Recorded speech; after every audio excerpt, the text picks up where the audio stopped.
Hi everybody, welcome to the Cock and Bull Show.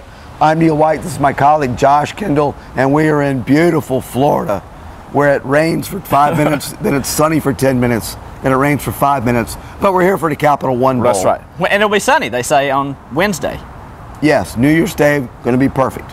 So, the Gamecocks down here for the second time in 3 years. This time they're playing Big Ten foe Wisconsin. Ought to be a pretty interesting game. Starting off, the Gamecocks going for their third straight 11-win season and potential third straight top 10 ranking. So this game really does, even though it's not a BCS bowl, does have meaning to the Gamecocks. It certainly does. I mean, this has been kind of a cookie cutter that they've pulled out the last 3 years. 11-2, 11-2, and it's really important to them to put another 11-2 back to back. Steve Spurrier has sort of made a 180, it seems, on the importance of bowl games to him and to this team. He's talked a lot in bowl preparation about how important this game is. It's the last game anybody sees you for 8 months. It has a lot to do with your off season. It has a lot to do with your preseason ranking. So they definitely want 33 wins in 3 years, which, given the history of South Carolina going back to the good old days, if you want to call them that, is pretty remarkable. Yes, and Steve Spurrier talked today about this potentially being the highest national ranking ever at the end of a season. Right. And so for him, I think that's kind of a goal.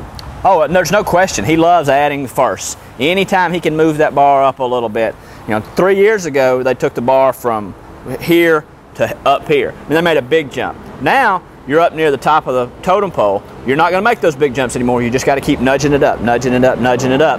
And that's what they want to do. They don't want to start going back down. They want to keep the momentum going forward. And it's crucial this year because this is the last year with Connor Shaw. Yeah. This is the last year with Jadeveon Clowney, possibly the last year with Kelsey Quarles and Victor Hampton. So this is big.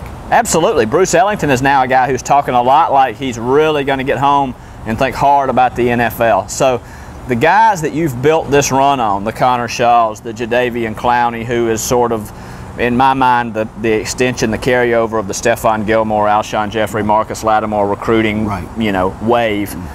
Those guys are gone. This is your last chance as a Gamecock fan to see those guys. What you've got to do now is hopefully end on a high note and keep that momentum going once those guys are no longer wearing garnet and black. Right, and so from a defensive standpoint, Wisconsin, 2 1,000-yard rushers, what are the Gamecocks going to have to do to slow that ground attack down? Well, Kirk Botkin says this is a linebacker and defensive line game, which is good for South Carolina because they barely got any cornerbacks left. Right. Jimmy Legree and Victor Hampton will be there, but other than that, your backups are Bryson Williams moving over from safety, Rico McWilliams, and Sidney Rhodes, if he's got to be in there as a 5th cornerback. So we'll see how that goes. Linebackers have got to prove that the progress that they made the last half of the season is real. They've got to get in their gaps and they've got to be physical, or Melvin Gordon and James White will catch a seam and will go a long way and will keep the ball, move the chains. The defensive line, you mentioned guys like Quarles and Clowney who are playing their last game as Gamecocks. They've got to come to play. They can't be looking ahead. It's going to be a physical game, and those guys get beat on. They got to really want to be there to play well. Right. And from an offensive standpoint, the Gamecocks offense has clicked along pretty good all season. What are they going to have to do against this Wisconsin defense? What they would like to do is see a healthy Mike Davis. It's not something they've seen in a month now, going back, at least 4 games. 1,000-yard rusher. He was on such a wave. He was looking like a 2014 Heisman contender, or at least in that big bunch of preseason names that you hear. Last 3 games, he's averaged 2.7 yards a carry. He has not been the same guy. They want him to get back to that, A, to win this game, and B, as you look ahead to 2014, you want him to feel like he's on a roll. Connor Shaw is just going to be Connor Shaw. He's healthy. He's going to move the sticks for you. He's going to get first downs. As long as he's doing that, and you can keep Wisconsin from just taking the ball and going home with it, South Carolina should be in good shape. And Connor Shaw, he wants to go out with a win as a Gamecock, winningest quarterback in USC history. For him, I think he's really going to be ready to play. Oh, I don't think there's any question. You know from watching Connor Shaw the last 3 years, particularly this year, regardless of all the records that he's put up, if he were to lose his last game at South Carolina, it would stick in his craw for a long time. I certainly think he'll be ready to play. I think that offensive line will be ready to play, although it's got some things to prove from a consistency standpoint. I think Mike Davis will be closer to the Mike Davis that we saw mid-season than he has been recently.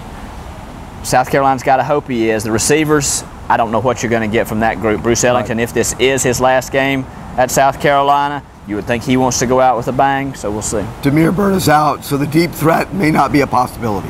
Shaq Rowland probably becomes that guy. He's a guy who's got some momentum after the last 2 games. Another guy who you would like to see carry that momentum into the offseason. A guy who could be an all-SEC type talent in 2014 if he keeps the momentum going the way it's going now. All right, we get to the key point of the show. We want a prediction from you. Are the Gamecocks going to get to 11 wins for the 3rd straight year? I think they are. Wisconsin is favored by Las Vegas, and Las Vegas is a lot smarter than me when it comes to this stuff. But I see a South Carolina team that will be able to stand up against that Wisconsin running game, which has only averaged about 170 yards on the ground against the 2 ranked teams Wisconsin's played this year. And will be able to move the ball on offense the way that they've moved the ball against everybody, which is a little bit of this and a little bit of that. Chris Borland, Wisconsin's All-America linebacker, is a really good player. He could give you fits if you let him. But South Carolina's played some really good players before. Their offense is not flashy. It doesn't do anything great. But they just keep moving the ball around. If you get to 30 points, I don't think there's any question South Carolina wins this game. And I say they go home with a 30-20 win and another 11-2 season. So another successful season Got it. will come to an end. And next year, they'll have to kind of regenerate and figure out where they are, who they've got back, and maybe can they keep building on this? Or do you think, I don't know, have they plateaued? What's your feeling? I don't know. That'll be spring practice will be fascinating. You'll be talking about who's going to play cornerback. You're going to be talking about quarterback. You're going to be talking about Mike Davis. You're going to be talking about an offensive line that should be a veteran group. That is absolutely the key question, and I don't have the answer right now. Is 11-2 the ceiling for this program, or can they get to 11-2? And like we talked about at the beginning, next year, bump that bar up just a little bit higher. There you go. That's it for the Cock and Bull Show. Thanks for tuning in this season.